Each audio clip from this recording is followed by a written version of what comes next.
Oh no. I told you. Welcome everybody to the Coffee Table Talks. Unfortunately, I hate to say this, but Rachel is feeling under the weather today. So sorry, Rachel. Please get better quickly. Take Miss good you. care of yourself. But as you can see in the chat area there, Rachel's with us. Woohoo! Putting in her comments. So coming in to help out, we have Levy. And Levy, I'll let you explain. So for those who haven't seen me in a while, or if you're new, I come in once in a while and I wear a fabulous hat. And today's fabulous hat is one that I have not broken out before. So thanks. I was challenged to have the best hat possible. I do. And when my camera widens out, I also have a GIR for our back and support of Meg. So fortunately, we have in the background Meg. Thank you, Meg, so much for all you do. And it's been an interesting morning because of updates and all that kind of thing. So things might be a little disruptive. But folks, today we have the incredible, fantastic Dr.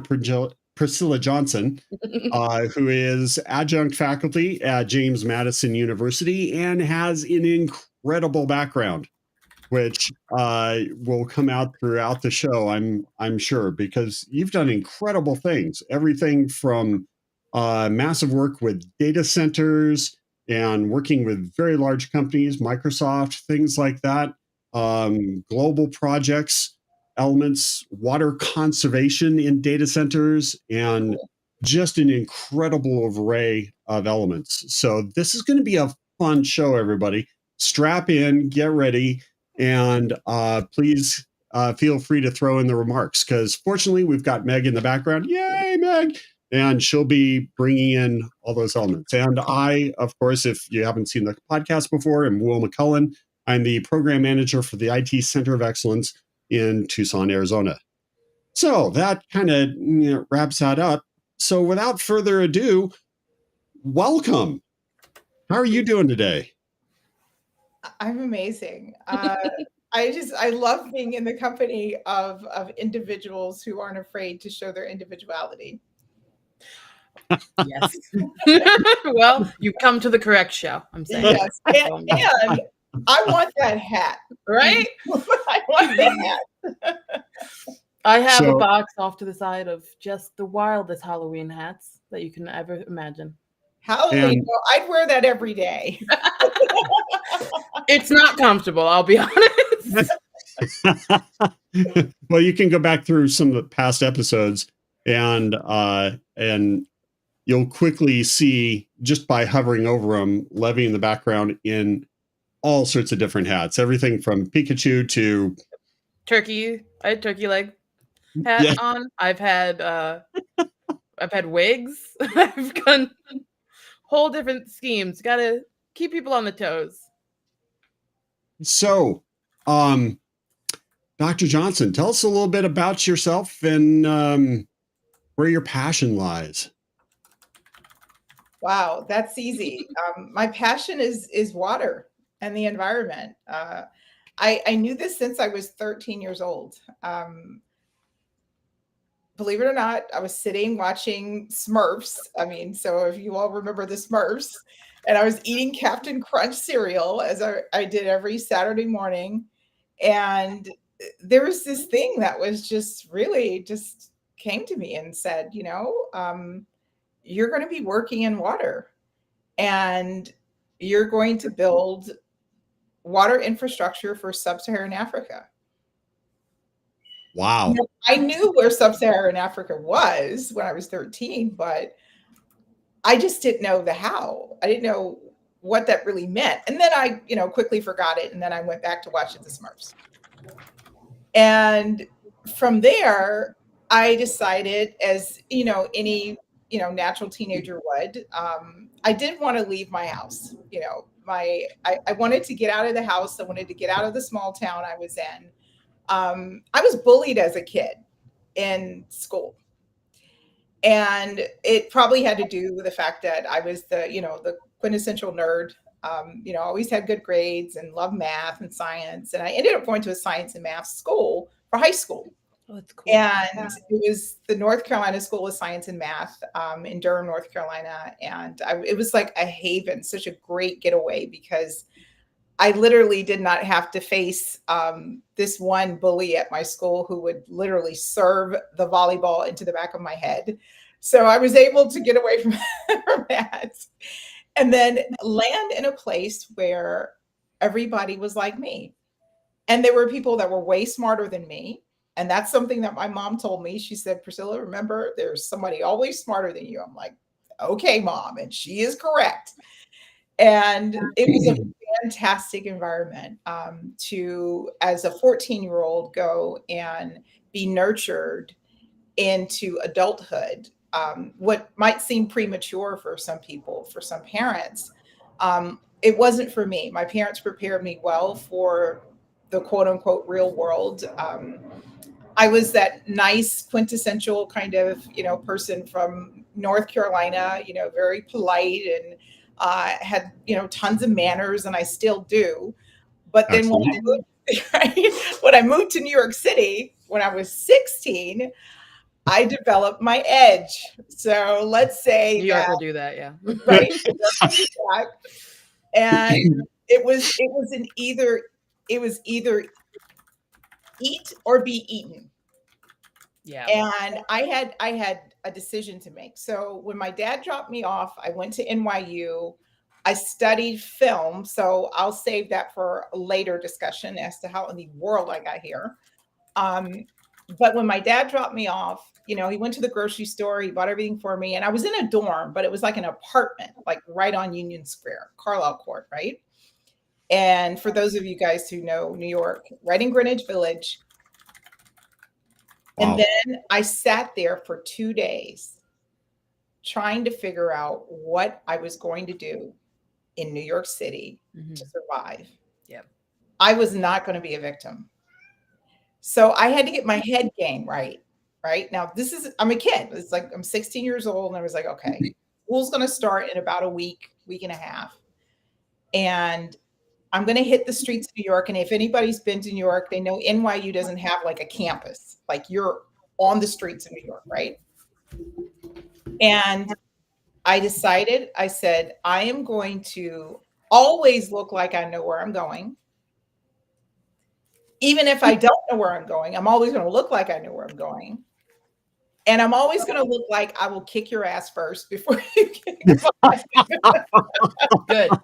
That's the way to do it. So that is how I began my journey into this world of, just living life and going to schools around the world. I ended up going to, from NYU, I ended up going to Germany, studied in a town called Constance on Lake Constance, right on the border of Switzerland.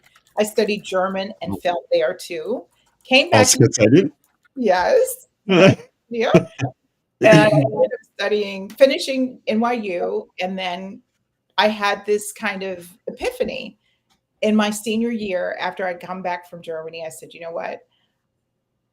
I'm not going to do film. I'm not going to do I was in the music industry for a while. I did some internships. I was exposed to things that I'm like, I'm not really comfortable with this.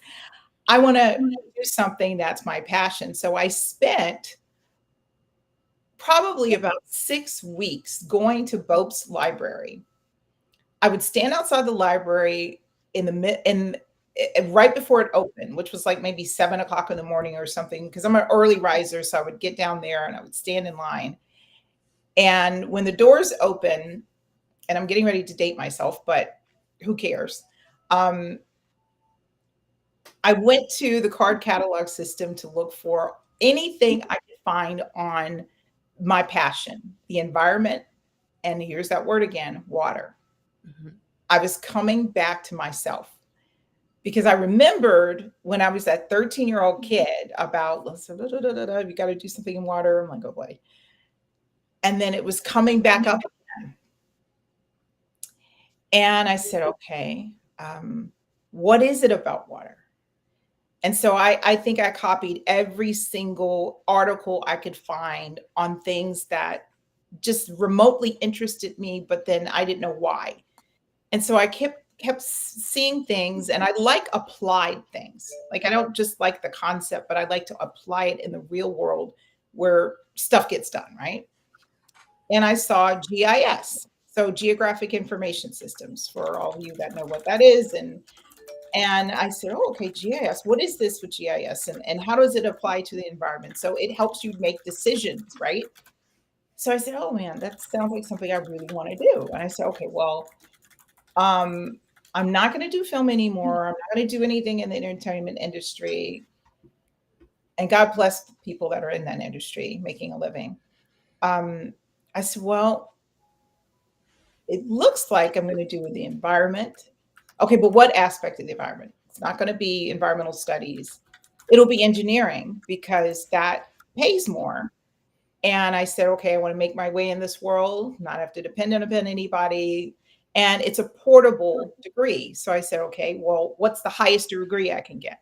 PhD. Okay, let me go for that.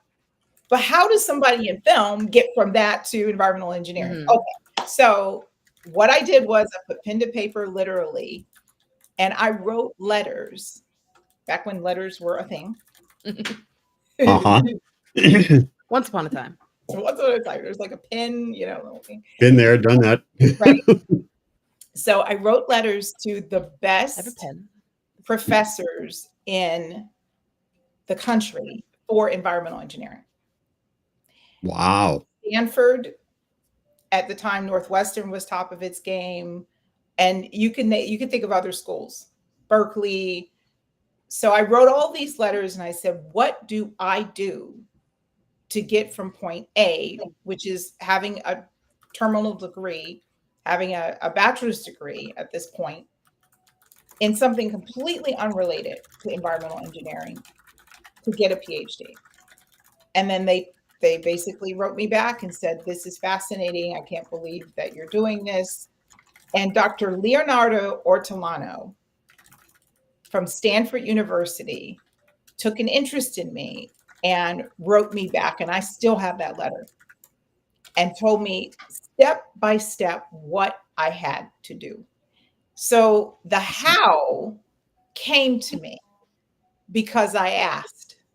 I didn't have to sit and, in a corner by myself, isolated, and trying to figure out how am I to get from A to B. I had to ask somebody that knew. And that's been the track of my entire career. 5 industries later, I have had people that have been my mentors, that are still my mentors, that have been able to come out and support me in ways that I am reaching back to do. And this platform is, and thank you for inviting me to Coffee Table Talks, and big shout out to John Davis. I think he's on, I think he's listening. This is how we do it. What you talked about, Will, about your work at Pima Community College is incredible. You're such a natural at linking opportunities with people. And that's what we have to do. We take people as they show up. So thank you for that, API. It is really one of, very, very well said, it is living life without fear. So I told you I've been in 5 industries. So I ended up leaving NYU, going, doing some bridge work in terms of getting ready for a PhD journey in environmental engineering. So I went to the University of Maryland at College Park, took 2 years of classes in 1 year. I would not recommend that to anybody. As somebody who did that and had a triple major, I concur. Don't do it.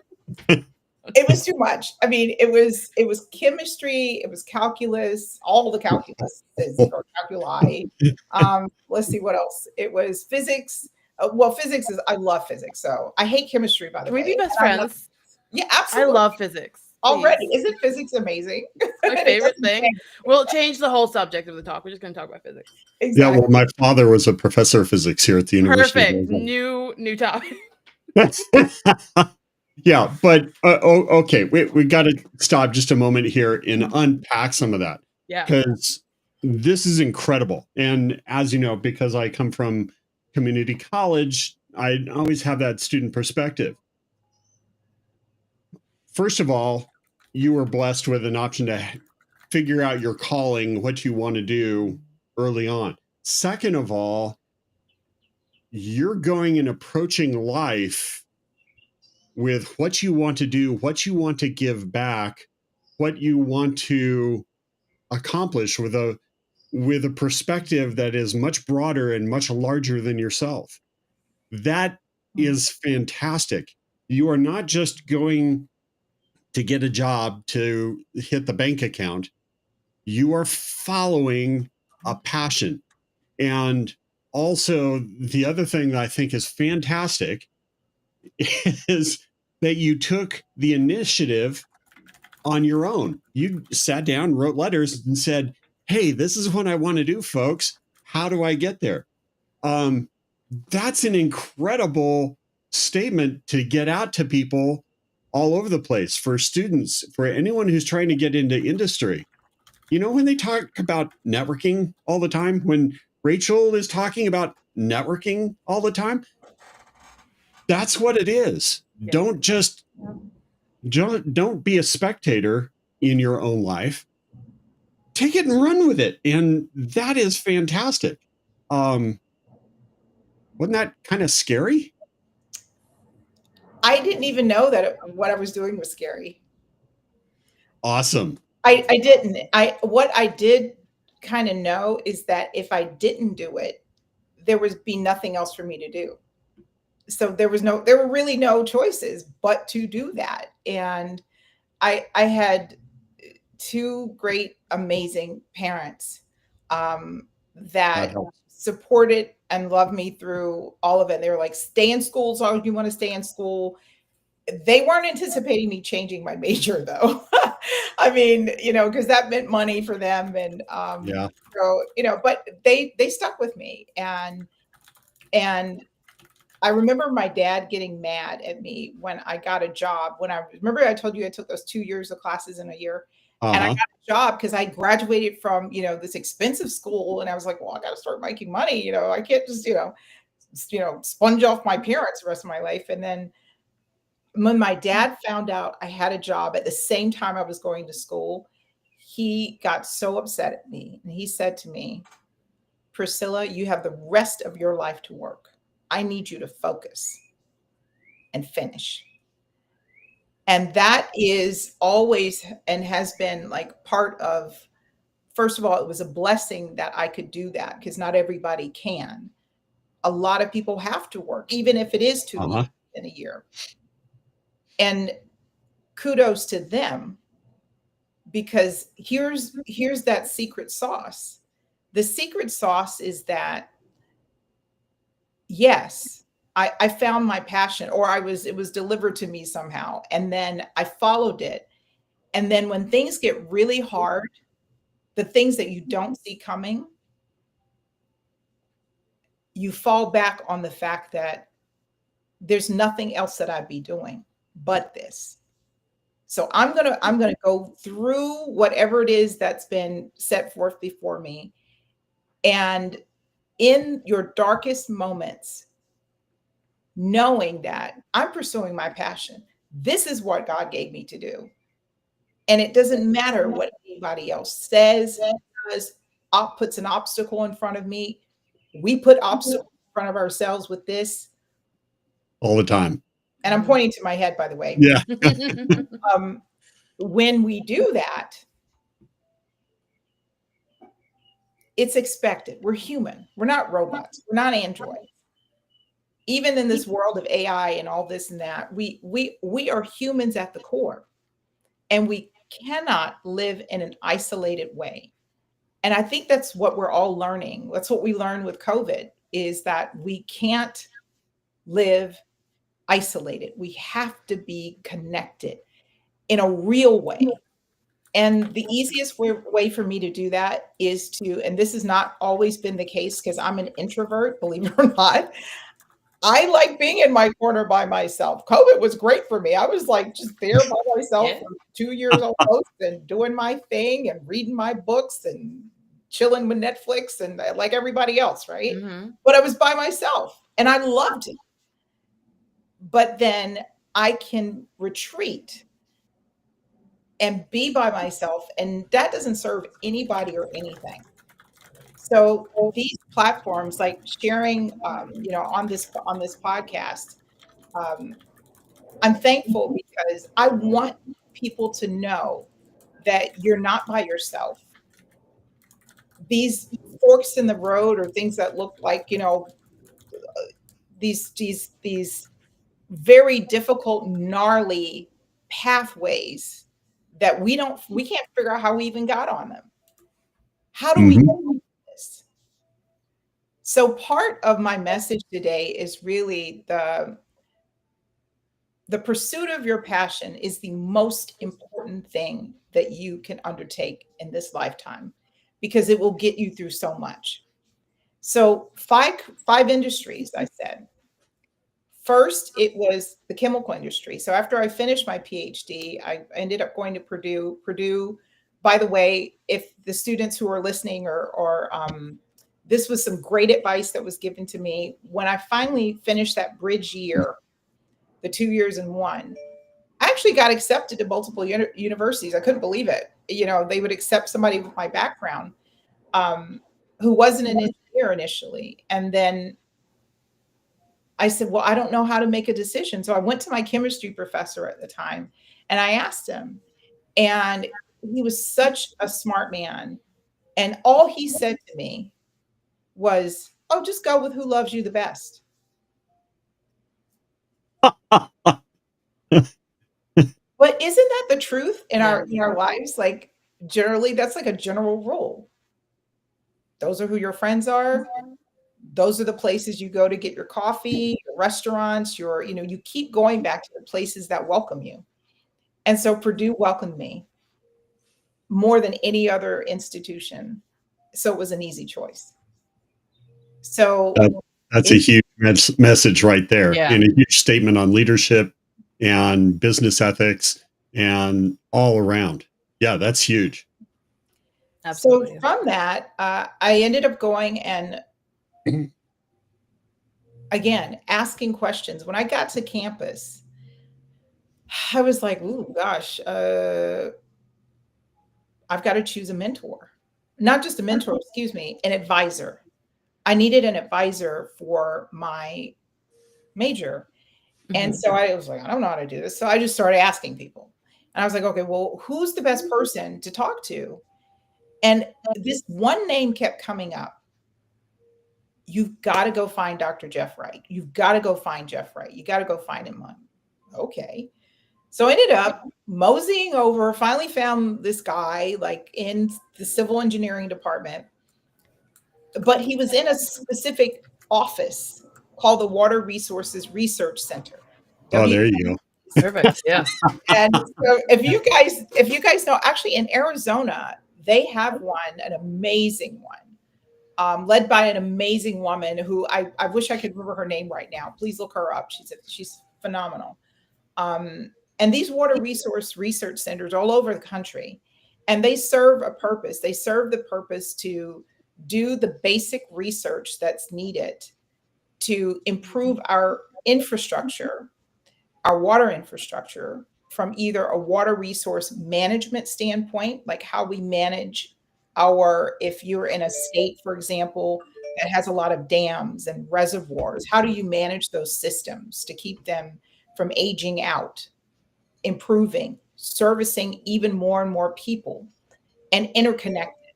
How do you do that? The Water Resources Research Centers do that.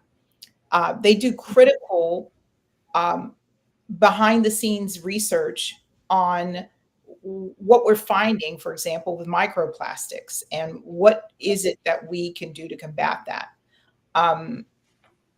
There's a lot of things that we don't see that our federal government does on our behalf because it's partially funded by the federal government, that are critical things that we take it for granted. And water actually is one of those things that is taken for granted, really, because you always turn the tap on.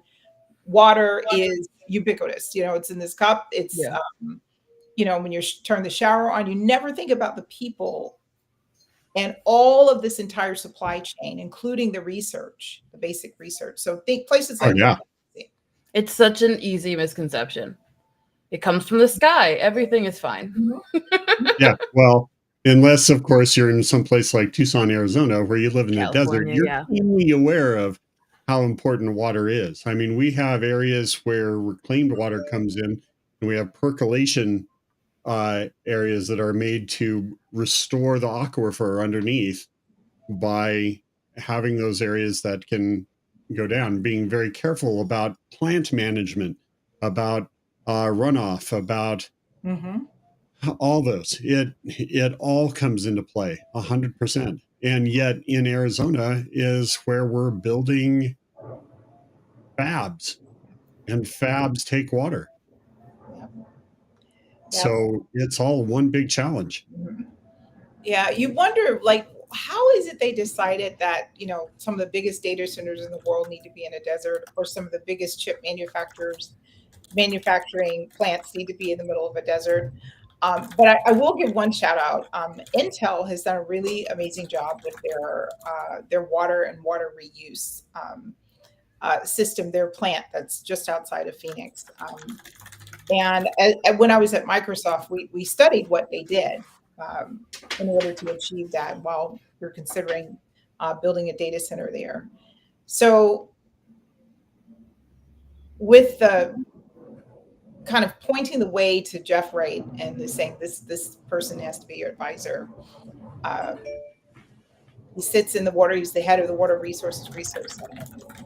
And then upon me talking to him, I learned that his students don't just study civil engineering and water resources. They study computer science. Cool. So part of what we had to do as his students, we were taking those networking classes. We, as a matter of fact, dating myself again, taught the first online class for Purdue University called Internet Resources Design and Development. And what we did was we taught that class to engineers at Lucent Technologies, I believe it was Ford Motor Company. And we essentially helped them to build online tools to help their teams connect. And at the time, just do basic calculations, but it was at the forefront, right, of everything. So, so in that, we were on Linux machines most of the time and living in that environment. And I'll never forget, that was probably, boarding school helped me with this. I would, stay up doing my homework all night until the sun came up. But nothing was different when we were a student of Dr. Wright's, is because we would go into the lab and come out when 7, 8 o'clock in the morning. And we really wouldn't want to leave, because we were running programs at the time and debugging them. And I just remember, oh my gosh, am I ever going to get out of this room? And, and you're by yourself. Again, this is a very isolating profession, that we're all in. If you touch these, the keyboard, and you're relying on, things, and you just work through things. It's so gnarly what we do. It's gnarly. And I'm sure it's gotten worse since I was in school. Mm-hmm. Yeah. So what has gotten to your passion now? I mean, now you're into areas of cybersecurity, right? So that's kind of a different path slightly, right? Winding curve on the map. Yeah. Winding curve. Yeah. There was a lot in between, but what got me into this was seeing all these different critical infrastructure industries. So I started in the chemical industry, helped design a freshwater recycle system for Dow Chemical, its largest plant in Freeport, Texas. Worked on a massive contamination site up in mid-Michigan with dioxins and Agent Orange remits and other chemicals, and then worked for Pacific Gas and Electric in California and energy efficiency. And so I saw the energy side, I saw the wastewater side, working with the Clark County Reclamation District as their assistant laboratory manager in Las Vegas. So cleaning up all the wastewater coming off of the strip and beyond. And then ultimately with Microsoft with data centers as their first director of water strategy, and putting the first data center online off grid for water in South Africa during their drought. So again, these applied Wow. to meet the environmental pressures that we Just have. little things. Not too astronomically awesome. With a great team, with great teams. Great teams. It's an important call out. Yeah. So that exposure to all these different industries and living in these wastewater, walking in, living in these wastewater environments, both either in the chemical environment or the actual wastewater environment, or energy or data centers, prompted me to understand that, now we have reached a nexus now of, again, here we go, eat or be eaten, kill or be killed. And the way that it happens, in modern world is now we have misfits that want to tinker with something as simple as our clean drinking water. I get very defensive about that. And if you know, yeah, you should all, yeah. If you know the intelligence behind some of the things that were going on in some of these supremacist movements about wanting to attack our critical infrastructure, now that'll get you mad. That'll get you incentivized. And that's what incentivized me to go into cybersecurity for water infrastructure in particular, and try and understand what I could do to be a part of that network, that fabric of people who are working on it. And there's many people, federal level, military, US Cyber Command, the amazing things that they've done behind the scenes, wanting to be a part of that. So I spent the last year flying around the country to different job fairs, and talking to these folks who are working in Cyber Command or in NSA or in any aspect of DoD, any type of higher level security. And their message to me was, you're not ready. You don't have the clearance. We're not going to give you the clearance. As a matter of fact, why don't you go over to private and let them get the clearance for you, and then you can come back to us. And then I would go over and I talk to, remember, these are job fairs. I talk to the people in the private world. Remember, you know my background. It's not, just showing up, And so I went back over to the government folks, and they said, well, they're not going to hire me, or they're not interested because I don't have the clearance. Okay, well. And I said, wow, I'm at an impasse. I'd finished a cybersecurity certificate at James Madison University, which I'm now adjunct professor at. And Dr. Edna Reed is the founder and architect of that program, former FBI, CIA, amazing woman, did her PhD work there in Arizona, PhD in library sciences. Been there. Phenomenal analyst. She's worked here stateside and abroad on behalf of our country and in our nation's defenses. And she has been one of the most important people in this journey in getting into cyber.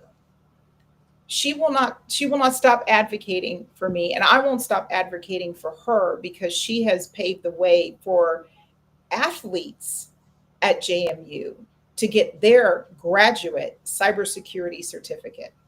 They come out with an understanding of, we talk about Wireshark. That's what I teach in my networking class, and you do as well, Will. They come out learning about social media and how social media is manipulated. They come out learning about how you map networks, how you can infiltrate networks. They come out learning about anti-money laundering. I mean, that's an important aspect as well of what happens in the cyber world with cyber ransom.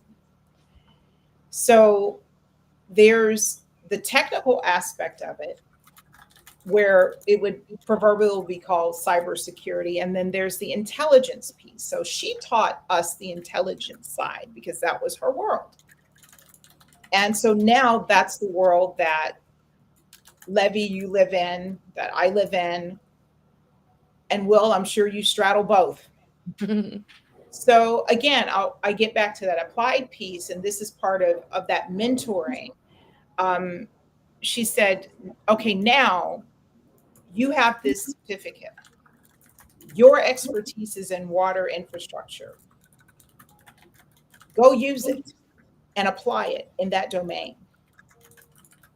Go find a conference that you can display your knowledge on this and help train decision makers on turning their head and paying attention to the vulnerabilities. So I said, okay. The American Water Resources Association, they had their 60th annual conference. It's a joint conference with American Water Works Association.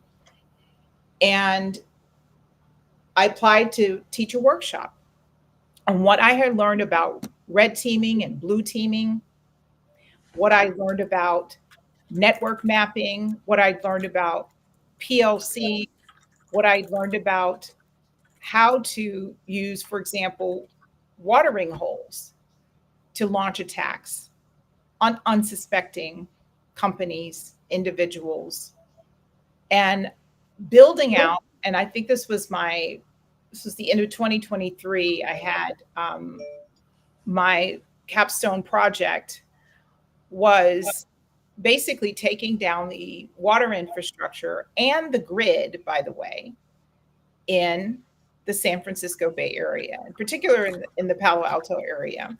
And in particular, also spying on engineers at one particular company. I won't mention the company. I think I'd probably get in trouble if I did. But how you could use a traffic light to infiltrate someone's phone, to listen to all their conversations. That was my stone project. So taking that information and applying it into my critical infrastructure, particular water infrastructure world. So I built this workshop where I taught, not just teaching, it was like a game. So I literally had everyone play this game. They were deputy directors of the Bureau of Land Reclamation, or the Bureau of Land Management, excuse me. And they manage all the dam systems in the West. And they sat there and they were very engaged for an hour and a half about how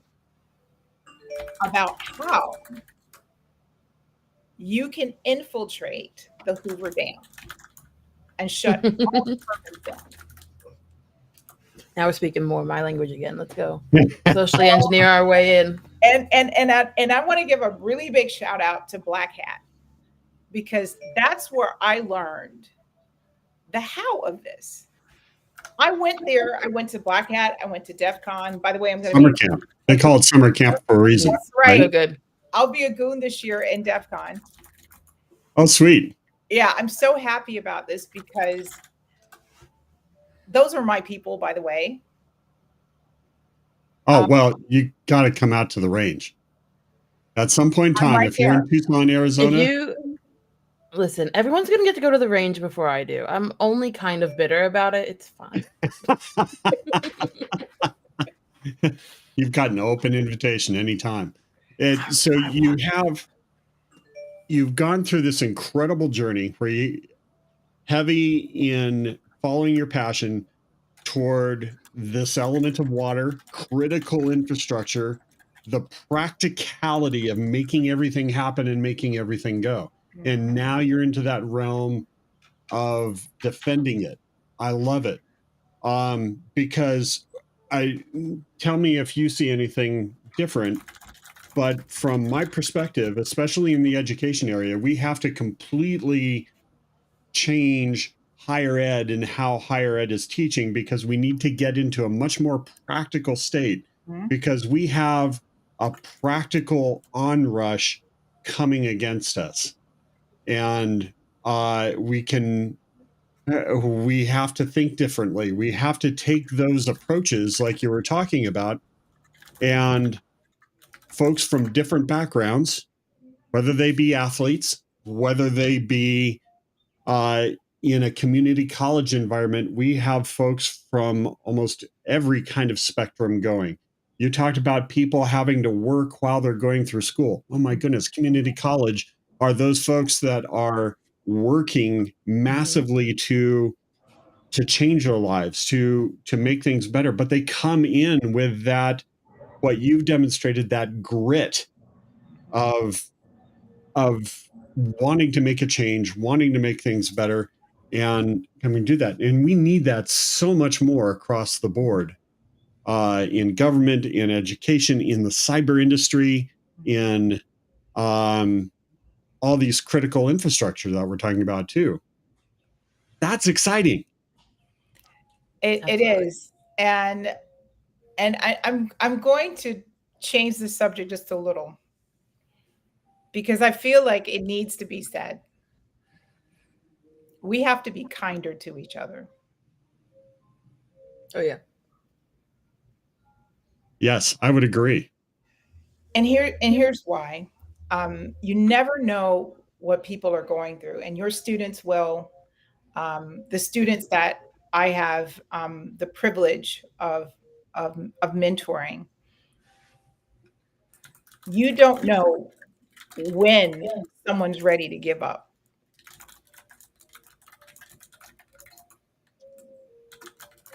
And could be 2 words that you say to someone, but it's how you say it, and the fact that you take the time to listen to how they're feeling about something, or if something's a little bit off.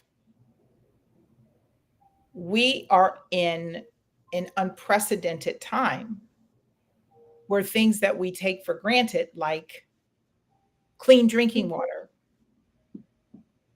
that could be all out the window. There was an article this morning I was reading about how our food supply, without the proper food inspection officials, could be compromised.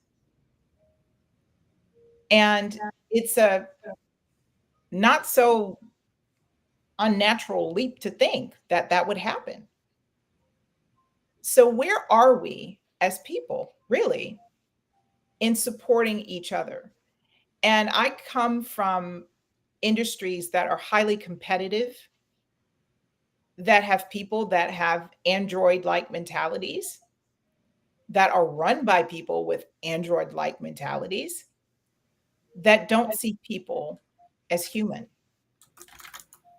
And we all have a very passionate pursuit. Oh, thank you, John. We all have a very passionate pursuit of what we think we have to do. But then at the same time, there's some people who want to edge someone else out. They want the sharpest elbow to knock you out of the race.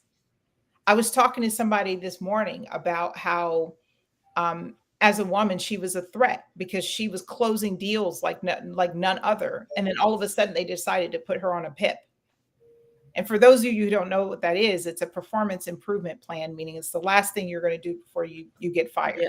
If you make the slightest misstep.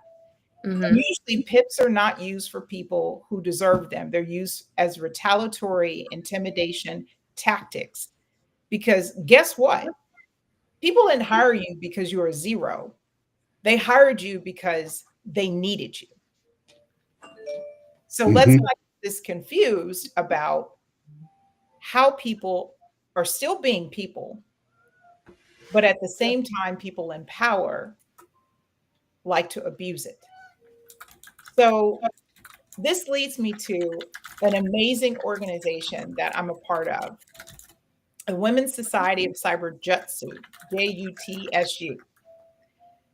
And Marie Galloway is one of the most phenomenal leaders. She leads this organization that harnesses the willpower that we as humans have to change our lives. There are people who are industry leaders, veterans that are part of this society that are my mentors. And then there are people who are elementary school teachers that have decided to go out, get their Incredible people. Yeah. And they said, you know what? I'm going to try this. And I'm going to try and get into this field. And then you read on LinkedIn, which is like my favorite place to live socially. You read about how there's so many opportunities in cybersecurity, but then no one to fill them because they don't want to hire people who don't have the skills. So what you're doing, Will, is so important. The training, the interactivity with the cyber range, the hands-on practical things where they could confidently say, awesome human API, confidently can say that I have done this before. I've worked in a SOC. I've done red teaming. I've done blue teaming. Correct. So Purple teaming. Right. So that is really something that I want to emphasize is our ability to clear the path for others is the single most important thing that we could be thinking about doing, because we already have our degrees, our certifications. We've already made a way for ourselves. What you're doing, Will, is incredible. Well, thank you. And changing lives. And this is an opportunity. And I want to thank you all for being a conduit for my message, which a lot of people have the same message, but you've just given me this time to tell other people, be nice, be kind, be supportive. Well, you're adjunct faculty, right? Especially, okay, so I teach in a community college. What that means is you're where people are. I cannot tell you how humbling and how incredibly it can hit the heart right away when you are talking with students and you have somebody come up to you and tell you that they were planning suicide, but because in your class and because the information that you shared, you gave them a different perspective. When you have students who have been in security, have been shot multiple times, but they want to change their career into a different realm, have a different opportunity. When you have single mothers that are working just to get by, when you have folks that have when you have folks that come right out of the desert, come in and take classes and go back out into the desert because they want to change their lives for the better. You find out really quick how important the base of humanity is and how that human connection is something incredible. Because as you point out, with all this infrastructure, if all this stuff, if your drinking water goes bad, all the rules change. When people lose the basics, all the rules change. And where do you need to go to? That humanity. So we need to pull together now, 100%, right? And get to where we can reach out to people, have that kindness, and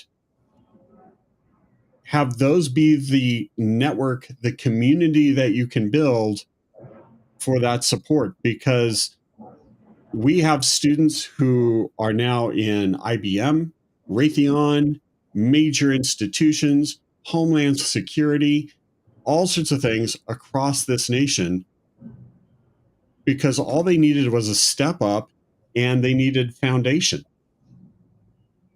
100%. I think so. You're talking to an educator. I think that's a huge solution. And thank you for all that you're doing and having that mission and that focus and passion as well. And leadership across this nation, I think, would really benefit by picking up what that really offers. So thank you. That's tremendous. It is really my pleasure to serve. Someone was asking me yesterday what my leadership style was like, and I can only think back to my roots. How I grew up. I grew up in the South, and all that implies. But the most important thing I learned was about community, and how even to this day I see the church that my mom is a part of, struggle to be, still a church, because there's the numbers are few, but it's one of the most historic churches, because it was the first church that was built by slaves that is an African Methodist Episcopal church. Wow. So it was on that route, right, where it served its purpose. It still serves the purpose. It has a shelter and a homeless shelter in it. They run a healthcare clinic out of it. They serve the sick and shut in. They do things that are community facing that are hard to do if you're one person, but much easier to do if you're together. And that's that message, Will, that you're saying is, okay, now what are we going to face tomorrow that we prepared ourselves for today? And I like to think about, like, if anybody's ever joined like an emergency response team or a community emergency response team, a CERT, they prepare you for disasters, right? So you're an individual, you get designated in your community after your training to be, for example, if there's a hurricane, you become that point person where all the supplies get dropped off, where you have a communications command center there, where you are the conduit between the authorities and the community in the event of a disaster. And so I think that the whole kind of the cybersecurity community in general, whether you're in, critical infrastructure or you're protecting a corporate IT system, you are part of a disaster response. You are a part of the first responders. You are now part of that community, and the mindset for preparing for something that is not, maybe it'll come. No, it's imminent. It's here. They have warned us. Christopher Wray, head of FBI, he's warned us for a very long time. This is what CC Chinese Communist Party, CCP is doing. Yes. Moving off the land, infiltrated our systems for 10 years. Long time.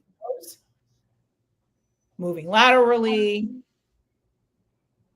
slowly getting administrative privileges. And then the next thing you know, so they have a much longer end game than we do. But what we have, I think, as Americans is very unique. I've lived abroad. I've gone to school abroad. I travel extensively. And what I find the most interesting thing about Americans is that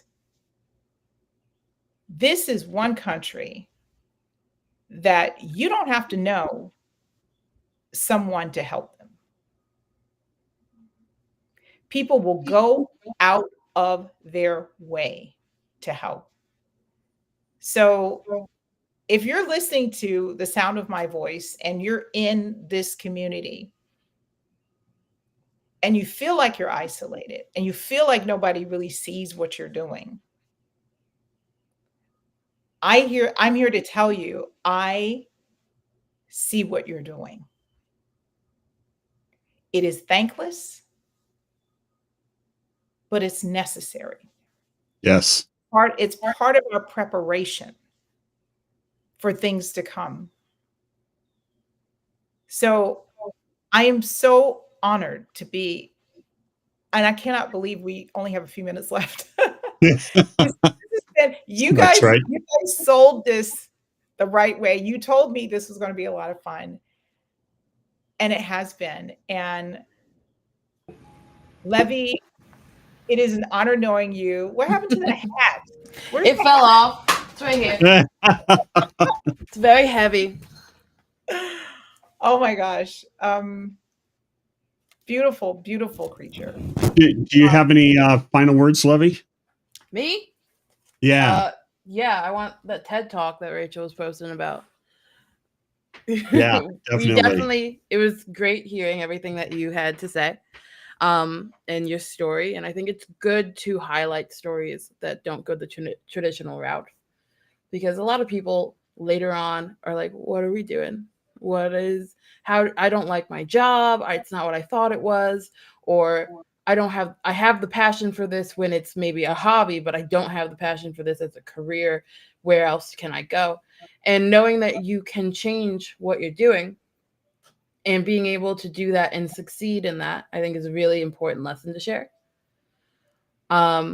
I also have learned today that Restream doesn't like mechanical keyboards, and I apologize, everyone. I swear. Yeah, absolutely. And I am absolutely overjoyed and have delighted in this whole session because it's so awesome when you come across people like yourself that have such a giving heart, that have been through a whole lot, experienced a whole lot, and have gained an incredible background to take all that perspective, to take all that understanding and funnel that into the overall health and well-being of everybody around. People with that kind of passion, with your kind of passion, with your kind of grace in trying to make lives better for everybody is phenomenal. And I celebrate that with you. And thank you so much for coming on the show and giving your perspective. That's fantastic. And I hope that for all the students that have been around, that kind of helps to inspire you, and that you can pick up on those lessons that you heard about today.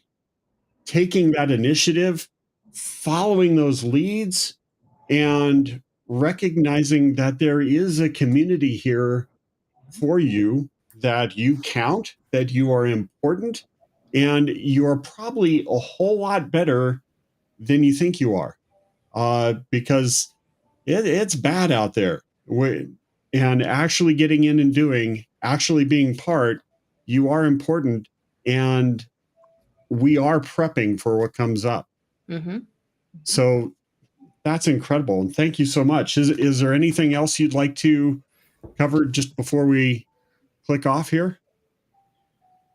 Today is the best day of your life. It starts with how you start your day. Tell yourself that every single morning and watch it happen. Ask for the people that you need in your life. Ask for them. They'll come to you. People are always willing to help. That's our number one strength as Americans. We are the most giving, selfless people, believe it or not. I think that I've traveled extensively. Our cultural fabric is around helping, but you have to ask. No one knows what's in your mind. Following those leads, like you said, well, your intuition, start trusting it and watch what happens. But remember how you start your day. Something positive. Deposit something positive in your life. Even if it makes you 5 minutes late walking out the door, do it. I just want to thank God for my gift and him keeping me around long enough to share it. And I want to let everybody who can hear the sound of my voice know that I absolutely love you and that God loves you and that you're a light in this world. And keep doing what you're doing. Thank you, Will. Thank you, Levy. Yeah. Thank you very much. You. And Meg and John. And Rachel, get better. Because boy, we did miss you. Yeah. So thank you, everyone. Next week, same time, same channel. I'm sorry, I don't know quite. Not next week. Oh, I'm sorry, not next week. Not next week. Never mind. Thanks, Meg. So keep an eye in space, and we'll be back. So thank you so much, everyone. Cheerio.